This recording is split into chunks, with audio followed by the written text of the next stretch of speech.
Football season is back. Let's make the most of it with a better way to create your custom pool at runyourpool.com, the premier sports pool hosting service. Run Your Pool makes it ridiculously easy to run a football pool with friends, family, or office mates.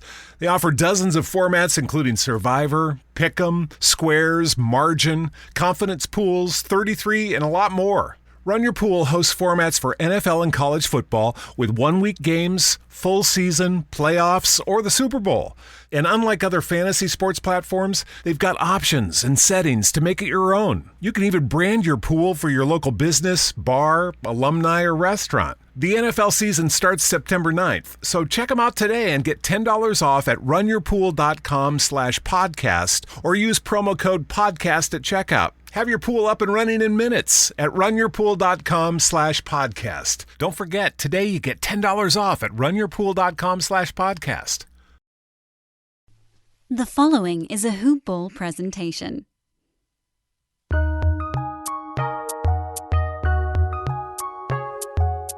Welcome to the Fantasy NBA Today podcast.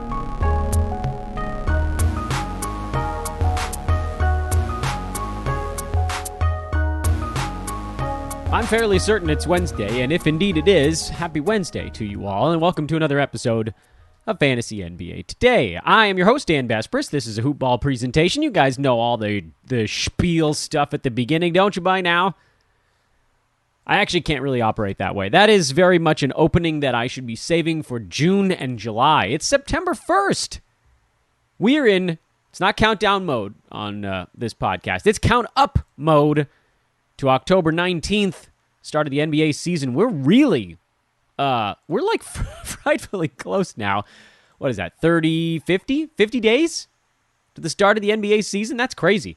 And probably more like 40 to your fantasy draft, maybe at like 45, 46 at the very largest number. Please don't draft like the day before the season starts because it's confusing. I know that sometimes you don't have any choice. The later you go, though, I will say this before we dive into stuff on today's podcast. The later you go in draft season, there's very much like a two-peak thing that you should keep in mind. Should you have any control over when your league is drafting this season, push for extraordinarily early or extraordinarily late. What you don't want is the in-between. The in-between, which I believe was pioneered by the original Kitten Mittens on Always Sunny. The in-between is the worst of all worlds, meaning you have most of training camp, but not all of it, so there's still time left for somebody to get hurt or for them to be like, oh, by the way, we were just playing with you here the first week of training camp. This guy is actually the starter on the team.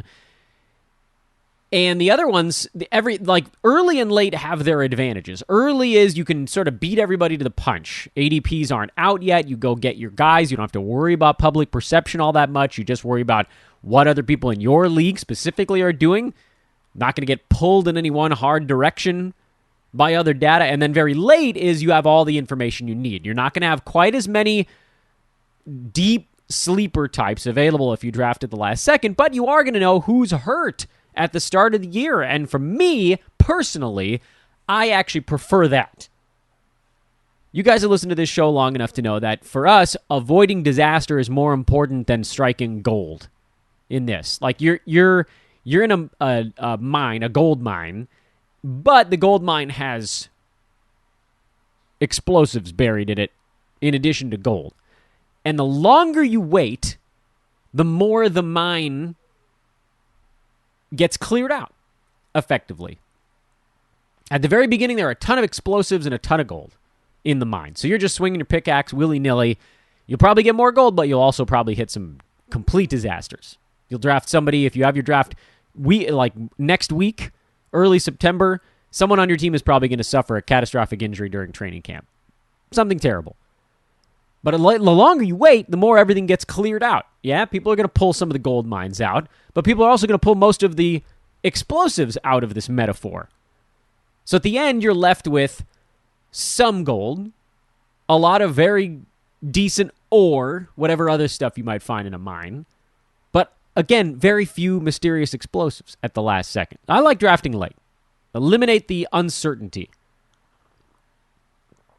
I'm okay with there not being as much gold because I still feel like I'm going to lose the metaphor thread here for a minute. But when you look at it from the Dan Vespers Old Man Squad perspective, which is who are these guys that are falling too far, most people wouldn't classify those guys as gold. That's like some weird other thing in the gold mine that you're working on. It's like, oh, awesome. I didn't even have to hit the wall with my pickaxe. Here's a piece of gold on the ground, but nobody was looking at the ground because everybody was just whacking away at the walls. There. That metaphor is stretched until the rubber band's about to snap, but I think you guys were able to hang with me on that one. Anyway, you can follow me on Twitter at Dan Vespers. Please do so. We are, again, in count up mode, which I think also pertains to social media. Last month, August, was our biggest listening month since May, which tells you people are starting to come back. This is going to be a big one. October is going to be insane. That's the way it always is. Mega month.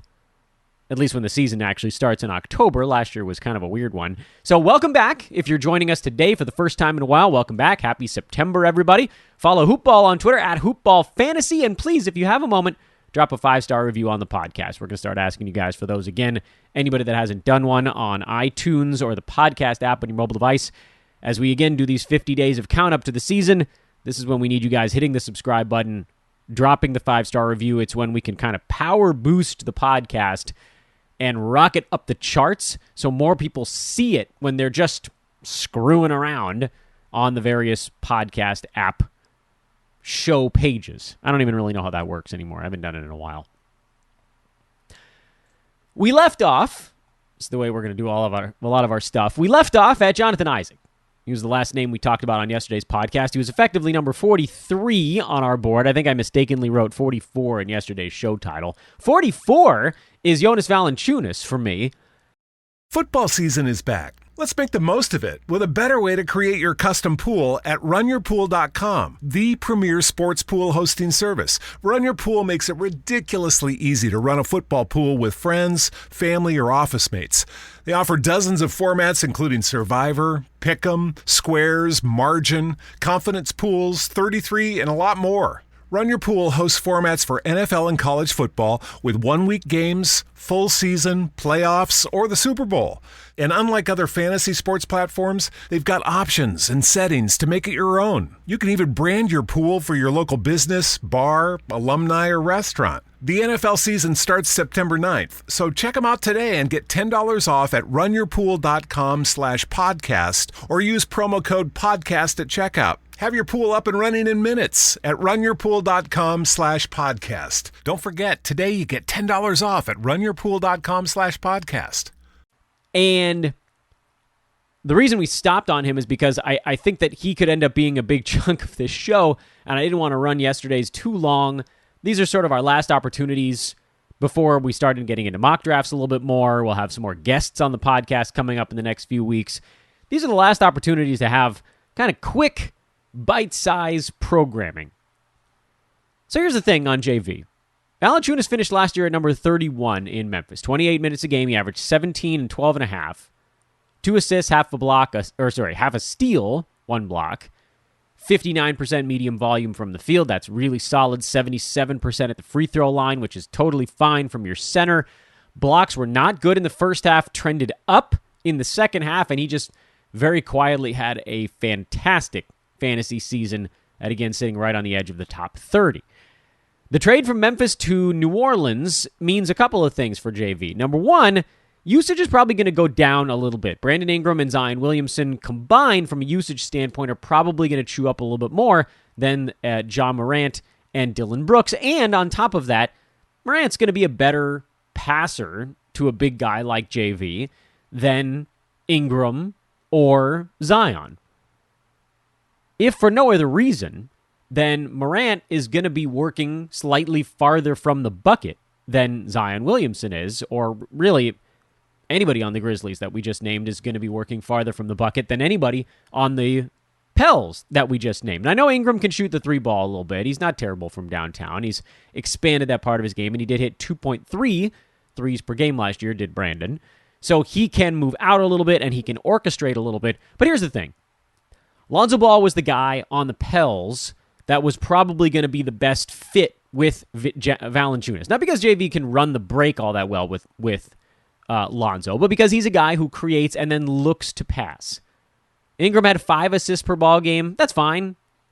That's good, but it's not going to blow the roof off the building. Zion had 3.7. That's not that great. And so when you compare that to a guy like, say, John Morant, who's always going to be trying a gun for 7-8 assists per ball game, it's just going to be a little bit slightly tougher sledding for JV to get shots in the rhythm of the offense. If they give him the ball in the post, he can go in there and he can get his looks. He's going to get his putbacks because guys are going to draw attention. But also, look, Zion did a lot of his damage on putbacks. Zion's going to get a lot of his own offensive rebounds and mistakes. That pulls away from whatever it is that JV might be able to do. Still, I have JV only dropping about 1 round in value because I don't think his playing time changes that much. He's something the Pelicans needed, which is basically Steven Adams, but with any offensive game at all. So he'll be out there. He'll get his rebounds, even if they suffer a little bit. His shots will suffer a little bit. Everything's going to come back to earth with JV, at least some small amount.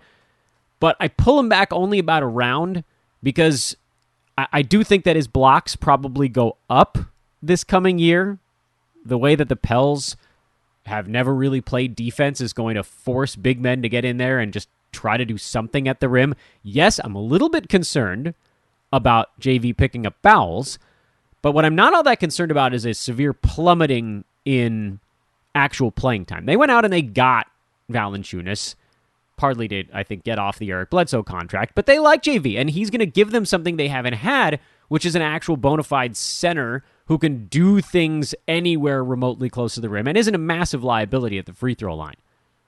He's not going to be as good as he was last year. That's important to note.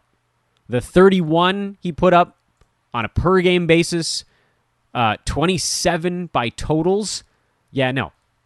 But again, if we're going by totals, it's really a round and a half dropping him back because I do think that he's shown himself to be, outside of the big injuries, JV tends to play through stuff. He's on a team that really wants to make a push towards that play-in tournament at the very least. I think the Pels are pretty upset about being on the outside looking in year after year. So he's going to be out there anytime he can go.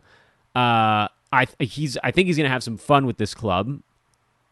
Again, his shots are not going to be quite as easy to come by. But the Pels do get up and down the floor. Things are going to be kind of helter-skelter, willy-nilly style. Even if he takes a small hit, it won't be that large. So I still have him inside the top 50. Still, as we go back up to our buckets, I can't possibly in good conscience throw him into, say, a bucket 11 with Shea and LaMelo Ball because of the potential. And here's where we can run into this stuff with these podcasts. Can I make the public perception adjustment before we even know what the public feels about a guy? I feel like we can, because JV's just not going to go as early as, say, Gilgeous-Alexander or a LaMelo Ball, even if these are guys that are all going to kind of finish around the same place. I believe. I actually think JV probably finishes in front of those guys, but can I put him up there with Ingram and Porzingis and Jaylen Brown and Jonathan Isaac, even when you consider that he's probably going to take a small step back this year? I think he has to be 1 bucket back of those guys, at least for now. Next guy on the list is Miles Turner, and he's only not higher because of the injury bug. We've seen at this point that, and I mean, he's coming off just an amazing partial season last year. Miles was number 13, remember, on a per-game basis, but he only played 47 ball games. And it's not that he's not a particularly durable player. He's been fine in that regard. Not overwhelmingly good, but fine until this year. He missed 25 ball games this season. Last year he missed 10. Previous year he missed 8. Year before that he missed 17. Year before that he only missed 1. And that was kind of the first year that he was really a starter in Indiana. His shot blocking is absolutely magical. And I've got to think that Rick Carlisle has a plan for him. Everybody's got a plan for how Miles Turner and Domantas Sabonis can coexist on the court. And this last season was probably about as good as an example of those guys coexisting as you could possibly imagine. And it's still, things kind of devolved on Indiana.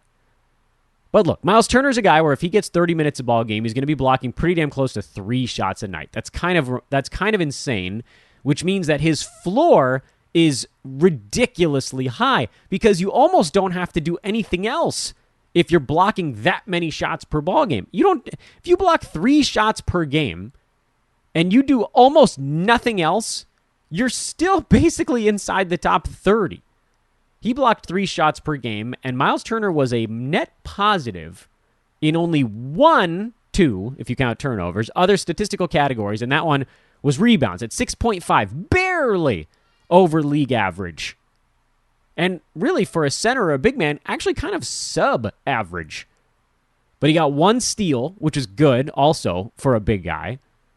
48% from the field, 78% at the free throw line. Nothing he did was all that terrible other than the 1 assist per night.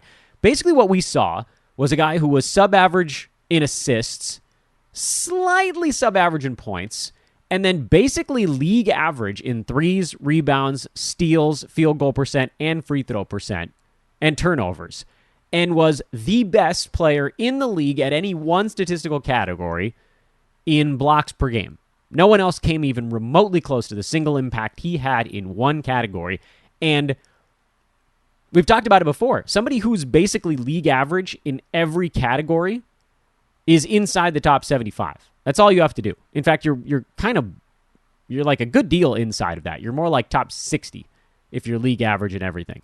So take the league average player last year, which was pretty much Al Horford, in everything. He was top 60 when he played. And instead, crank up one category to 5 times the league average, and boom, top 60 becomes nearly a first rounder. And as I talk about Miles Turner, it occurs to me, we may be too low on him with this marker at 45, and it's probably being weighed down by the fact that he just wasn't particularly healthy. So this is a guy who I think probably needs to move up our board, just in terms of where he finishes in total rank. Let's assume he misses more like 14, 15 games this year instead of 25. That probably keeps him inside the top 40. Still, 45 is not like we have him all that low. I think I got to move him in front of the guys that are liable to be shut down for the year. So Miles Turner to me should probably be more like a bucket 10 kind of guy with Brandon Ingram, Porzingis, Brown, Isaac, those guys. He doesn't have to be that great at anything other than blocks.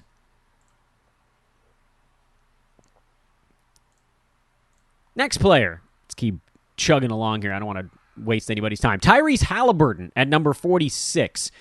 He's young, which I know you guys are sort of weirded out when I go that route at any juncture along the way. But he showed the kind of youth poise that we're not really accustomed to, which was top 65 on a per-game basis and improved as the year went on.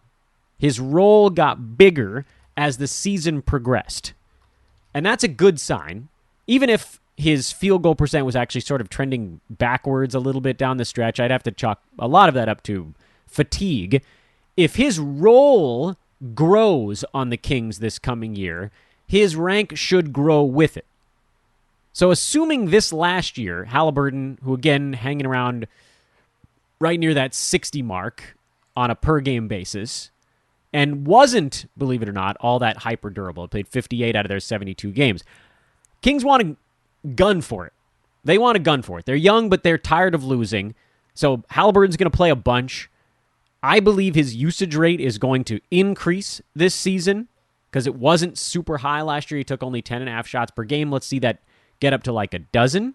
On a per-game basis, climbing from 65 to about 50 is not all that hard for a guy learning to do a little bit more. And then say he's just a hair more durable than league average. Well, that gets him to 46 pretty fast. I am generally a bit concerned that after a great rookie season, he's just the kind of guy to get overdrafted, which makes it hard for me to say we should attack this dude, because if he gets drafted in the 4th round, you kind of wipe out a lot of his value. And so then you start looking at the guys you have in your bucket so far. Would I rather have JV or Halliburton? JV. Would I rather have the Melo Ball or Halliburton? It'd be Ball. Shea or Halliburton. That one's pretty close, but I'd probably go Shea just because of what he's going to be allowed to do and the hope that his shutdown is only like 10 ball games. And for Halliburton, his way to big-time success is to play like 77 out of 82 games this year. Because on a per-game basis, those guys are probably going to beat him up. So I'm going to drop him back into the Kyle Lowry bucket, which is bucket 12 for us right now, because I'm less high. I'm high on him, as you can hear, to have him inside the top 50, but I think I'm less high on him than others, and I feel like we need to see the durability, which we didn't last year. I'm kind of assuming it's actually in there, and we don't necessarily know that it is. So I might even move him down 2 slots just while we're thinking about it here, and then we can reassess later on. Again, like I said, we're going to do a lot of moving here. I hope that you guys are following along, but not like writing names down in Sharpie as we go through this, because I'm going to move probably 80% of the names on this list are going to get shuffled around a little bit. This is very much a first pass that I did, not this last weekend, but the weekend before, and we've been working through it together, making those adjustments together, and then we're going to have to make adjustments as we get public data, as we learn about injury stuff, as we learn about training camp roles, things of that nature, and there's still guys that could be on the move here towards the end. Ben Simmons, a big one, and whoever comes back to Philly in that potential trade.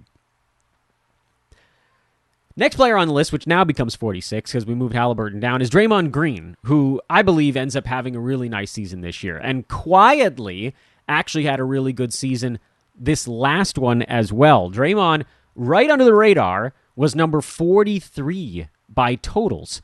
So the fact that we have him moved down just a little bit, like, I may reassess that also. I would have preferred Draymond over Tyrese Halliburton, who we just talked about, which is one of the reasons that I got to move these guys around a little bit. I could see Green ending up inside the top 40 by totals, because I think he's going to play a lot this season. He's going to need to play real hard the first 2 months before Klay Thompson comes back, and then he's actually a guy who kind of gets better the more good players you put around him. He can slot back into doing the stuff he prefers to do, as opposed to slightly outside of his comfort zone. So Draymond, to me, probably belongs in bucket 11, ahead of some of those last couple of guys we talked about, and we'll leave him there because, he's just a guy that does a lot of everything. He's not going to excite you if you're in head-to-head, but he's just generally good at stuff, and I think we have to kind of just assume that he's still Dre. Next name on the list, by the way, we'll just keep going here, is Devin Booker. I could almost make the argument he should be lower, but I started to feel bad about the idea of taking him outside the top 50 this year, which I don't think I should feel bad about, because this last season we saw him land at number 49. I'm basically just saying he has the same exact season again. He's going to be wildly overdrafted because he scores a ton. Nobody seemed to care about the fact that his season was a fat disappointment this last year, and I'm going to put him in bucket 12 with Halliburton and Kyle Lowry, because everybody else that I've said so far, I would rather have ahead of Devin Booker. He's one that I see here on the list, and I don't even think twice about saying, yep, every name we've said so far belonged in front of him. And here's another relatively young player, Anthony Edwards, in his second season in the NBA. He is also going to be a very hot commodity on draft day. He was someone who came on so strong in the second half of the season, played in all 72 ball games, so he got a big-time totals bump this year. But the most important thing I think we really need to be paying attention to on Edwards is if you look at his last 25 games, he was number 42. I don't think he's a guy who's going to see his usage suffer all that much, even with the Wolves, most likely coming into this season healthy.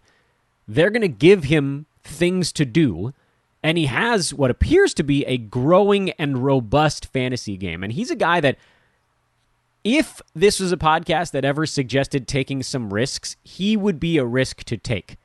Because over those last 25 games, this most recently completed season, which had to be because it's his only one, he shot 47% from the field and 78% at the free throw line. So some of the things that rightfully worried us about Edwards in the first half of the season, which mainly field goal percent was a complete disaster, that pretty much went away. he became a guy that was basically league average in the 2 percentages categories, and so all the good things he was doing were no longer being counterweighted by 2 terrible ones. Over those 25 games, he averaged 23 points, 3 threes, 5 boards, 4 assists, 2.1 combined defensive stats. And that's, I think, this 42 per game, not that far from where he ends up this coming season. He's going to get a lot of looks in a fun offense on a team that actually should be, I don't want to say good, but exciting at the very least. They're going to be fun to watch. He's going to be a big part of that. And if we assume his free throw percent gets better, because he was getting to the line at a pretty good clip those last 25 games, 5 attempts per ball game, if he turns that into a positive, that pushes him inside the top 40, which could then kind of weight against the idea of him losing a little bit of usage as Malik Beasley, D'Angelo Russell, Karl Anthony Towns, all those guys are healthy and then playing together. I don't think we have to worry much about Pat Beverly taking stuff away from these dudes. So let's say the 23 points per game comes down to 20 or 21. Let's say the assist comes down from 3.8 to like 3.3 or 3.4. Yeah, these things do hurt and usage is value, but I also see some of the growth elements for him as a mitigating factor in that. It's not because he's going to be getting better looks. It's not that whole like, oh, well, maybe the efficiency will get better because he's playing with better teammates. This is just a super young dude who's getting better at the NBA. It's the end of the rookie year phenomenon. We've seen it 1,000 times. It's part of why you can get away with drafting rookies in head-to-head, but not roto, because by totals, they're not going to hit their mark. But in your head-to-head playoffs, sometimes the rookies actually are useful in the way that Edwards was at the end of last year. But here's why I have him towards the end of the 40s. Again, he got that gigantic bump because of totals last year. Who knows if he plays in all 82 games this season? I'd be willing to bet almost nobody plays in all 82. He's going to get drafted probably in front of this spot, and maybe he takes a step forward in those percentages categories that we're thinking he probably does, but it's hard to see him getting more than 18 shots per game when the Wolves are healthy. So that 40 range is kind of a best-case scenario when the team is healthy. If somebody gets hurt, if D'Angelo Russell misses 2.5 months or something like that, then all bets are off. At that point, 18, 19 shots a game is still quite attainable for him. He could beat that area. And if you're banking on that, it's not insane because D'Lo misses a lot of time.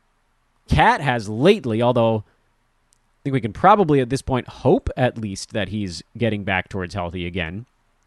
And then it's tough to know with Beasley. He never got his conditioning back after the suspension. He hurt his hamstring and never got to play again, but he'll take some shots this season as well. And that's why we got Edwards where we do. In terms of assigning him to a bucket in our scheme, we probably have to say, well, would we rather have him or like Shea? And I think the answer is Shea there. By the way, I'm getting very close to moving LaMelo Ball down a bucket. In fact, I think I probably will while we're talking about it. Because while his upside is insane, I do think that some of the downside stuff is going to creep into the mix. So let's go ahead and move LaMelo down with these other guys while we're talking about them.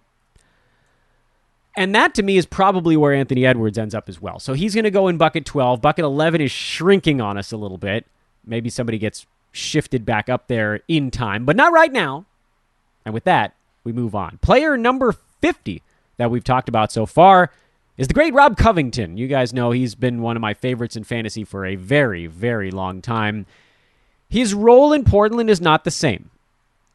There's no question about that. He was number 53 on a per-game basis, but he did play in 70 out of 72 ball games. He's still going to play a ton of minutes on a team that now has Larry Nance, so they have kind of a little bit of a defensive unit if they wanted to play Rocco and Nance at the same time. Covington's not going to take many shots. The goal with him is to get back to what he did this year, which is top 50 range and extraordinarily durable. He's also not going to be a guy who gets drafted particularly high. So I'm going to put him in bucket 12 right now with the understanding that once public data comes out, we can almost definitely move him down into bucket 13 or maybe even 14, depending on how many players end up in that 13th bucket. Oh, before we do our last couple of players, I wanted to let everybody know there's actually another odds boost going on at mybookie.ag. I almost missed it. It starts tomorrow. I'm so very sorry I didn't get you this information sooner. It's a 5-pack of odds boosts on college football starting. They were kind of late. They only introduced this odds boost yesterday. It almost feels like my bookie forgot to do it until the last minute. But there's 5 of them. Ohio State, Minnesota game, Michigan State, Northwestern, Penn State, Wisconsin, Alabama, Miami, and Georgia, Clemson. In each one of those games, this is actually pretty similar to what we saw my bookie do with their college football last season, which was basically take college football games and move the spread by about a touchdown in the bettor's favor. This isn't quite the September 9th football NFL kickoff one, which is basically like a 99.9% chance that one hits. That's free money. This one, if you assume that spreads over 1 million games end up at about a 50-50 clip, getting a touchdown, whatever that happens to be, whether it's the side or the total, getting 7 points against the actual consensus line bumps your chances of winning from 50% up to more like 75% or something in that neck of the woods. You start to clear out some of the room on the bell curve. But if you get a 75% chance of winning, you take it every damn time. Like, it's not even, we shouldn't even have to talk about it. Ohio State, Minnesota, for instance. In fact, I think they only moved this one down by 5 points, if I'm not mistaken. So you're getting some boost. It's not quite as ridiculously juicy as some of the stuff they've done in the past, but you still kind of have to take it. Now, like Michigan State and Northwestern, for instance, Northwestern is a 3-point favorite in the consensus line. The boosted line, they're a 3.5-point underdog. So you're basically getting a touchdown. You're moving through both field goals, which is really big deal in football bets. So that's a really good deal. These are all $25 max bets. I'm almost definitely just going to blindly flat bet all 5 of them. And all we need to do is win 3 out of the 5, and we're up money. And when you have a 60 to 80% chance on 5 bets, the hope is that you'll win at least 3 of them. That's the hope. And maybe the difference is you would have split them. You assume that your 5 bets would have gone like 2.5 and 2.5. And if you move all of them by a touchdown, then that 2.5 and 2.5 should become 3 and 2, or maybe even 4 and 1. If it loses, I mean, I'd be floored if it went any worse than 2 and 3, but this is still a pretty good odds boost. And you can go through and you can check some of the boosted lines against the original ones. I'm trying to do that on the fly here, but it's not all that easy. Alabama, for instance, 19.5-point road favorite in Miami. That's been dropped to 13.5. So they moved it 6 points, and they moved it through the 2-touchdown mark. That's a big deal. So these are really good odds boosts. These are going to boost your chances of winning your wager from 50-50 to probably 75 to 80%. And there's 5 of them. So get in there and get down on it. You can do it if you have an account already. If you don't, this is a wonderful time to open up an account. You're going to need to deposit probably $125 to make all 5 of those $25 bets. I'm looking at when these games happen. Actually, you know what? There's 1 tomorrow, 1 Friday, and 3 on Saturday. So by that account, you should only need $75 in your account. Well, if the first 2 lose, then you might actually have to redeposit. But you could start with 75 or start with 25. Actually, there's the way to go. Start with 25. Place the first odds boost tomorrow on the total, Ohio State, Minnesota. If that one hits, you'll have about $50. You can put the 25 on Michigan State, Northwestern on Friday. If that one hits, you'll have pretty close to $75, and you can basically, minus the VIG, bet about 25 on each of those Saturday games. Which, by the way, I think the first one and the last one are like 7 hours apart, so you don't actually need enough to bet on all 3 at the same time on Saturday. So there you go. You don't even have to put in 125. You can probably start with 25 apiece, do it again on the next day. But again, don't wimp out on these things, because now we've got 6 odds boosts between tomorrow and the 9th on football. One of them is basically a guarantee, and if the others go 3 and 2, then you suddenly go 4 and 2, and you're up $50. And if you go 5 and 1, then you're up $100. And if you go 6 and 0, you're up $150 on these odds boosts. That is pretty damn good. I wouldn't expect it to go 6 and 0, but you never know. I'm gunning for 4 and 2. Shouldn't we all win $50 together over the next week while not having to even handicap these 6 games? Hell yeah, we should. It's mybookie.ag. Let's go get some free money together. This is not promo bucks. These are actual straight cash wagers I'll be placing, and if we win $100, I'll probably take that $100 out and I'll spend it on something here at home. I want to do, I think 2 more players. Well, let's see how we're doing here. Christian Wood, I have at number 51. He's very much a coin flippy kind of guy. He finished at 64 on a per-game basis and obviously missed about half the season with injury. He was a top 25 guy before the ankle thing and an unmitigated free throw disaster afterwards. And I'll be honest with you guys, I don't know which freaking Christian Wood we're going to get this year, because we do know that his counting stuff is juicy as hell. He scores, he rebounds, he steals, he blocks. That stuff is all gravy. And he had 2 3-pointers a game this year. And we know his field goal percent is solid. And we know the turnovers are probably going to be higher this year than they have in the past, or this last season and now this coming one, because his job has gotten larger. What we don't know is where the free throw stuff is going to end up. Because in Detroit, 2 seasons ago, he shot 74% at the line. This year in Houston, this last year, he shot 63% and almost 5 free throws per ball game.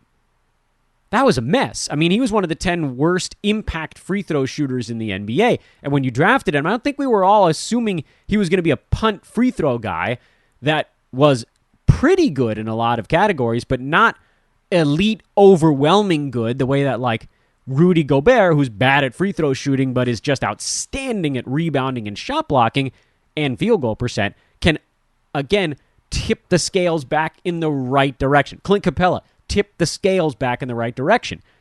With Christian Wood, the scales basically hit break even. Really bad free throw shooting and pretty good in a few different categories. Those evened out. Do we get a Christian Wood who shoots 70% at the foul line this year? Because if so, he goes from top 65 to top 40 like that. It's all hinging on the free throws.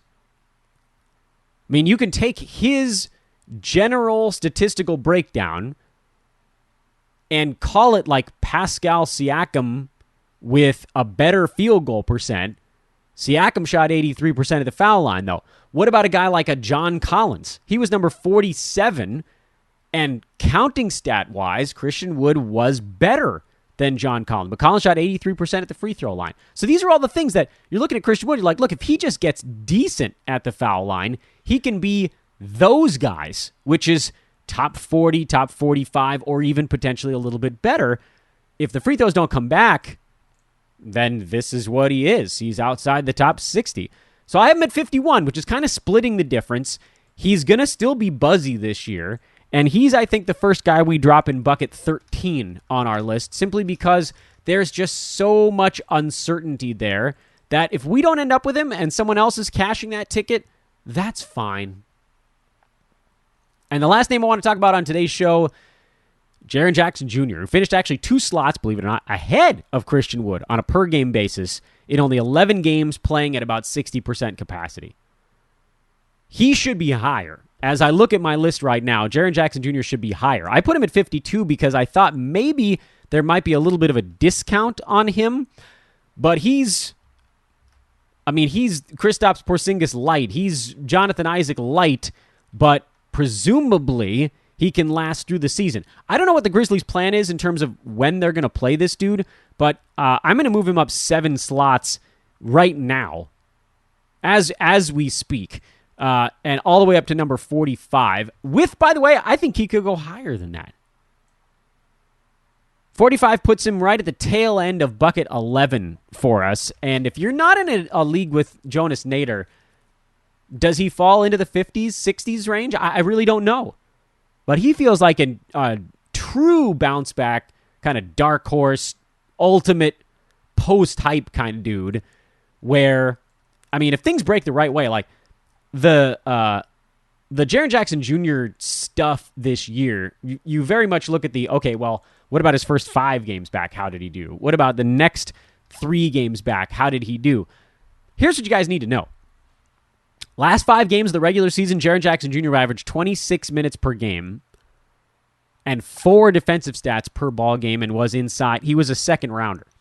Like, he legitimately has second round upside, especially as Memphis starts to retool here. Steven Adams is not the answer at center for that team. JJJ is probably going to have to play more center this year. I am tempted to move him into bucket 10, but we're going to leave him in 11 just for now until we find out how the public feels about this dude, because I am genuinely excited about him as a post-type guy, but he needs to actually be post-type for that to make sense. All right, let's go get our odds boost money down, guys. Let's go win some freebies together. This is Fantasy NBA Today. Please, again, do take a second to rate and review the pod. Hit the subscribe button. This is how we sort of exponential rocket boost up the charts. I need your help with that. I am Dan Besbris at DanBesbris on Twitter. Have a lovely Wednesday, everybody. Back tomorrow. We'll continue our journey through the board. Bucket time here on the show continues on Thursday. Fantasy NBA Today. So long, everybody. We'll talk to you then.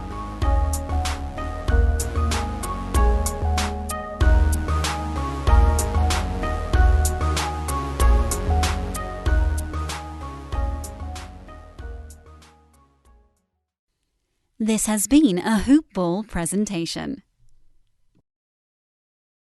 It can happen so easily. You're out with your friends or coworkers, you're putting back a few drinks, a few becomes a few too many. It's time to go, and for a moment, you think of calling for a ride. Nah, you're a good driver. You live nearby, you can make it home okay. What are the odds you'll get pulled over? And even so, what's the worst that could happen? You lose your license, you lose your job, you total your car, you kill someone. It only takes one mistake to change your life, or someone else's, forever. Play it safe and plan ahead to get a ride. Drive sober or get pulled over.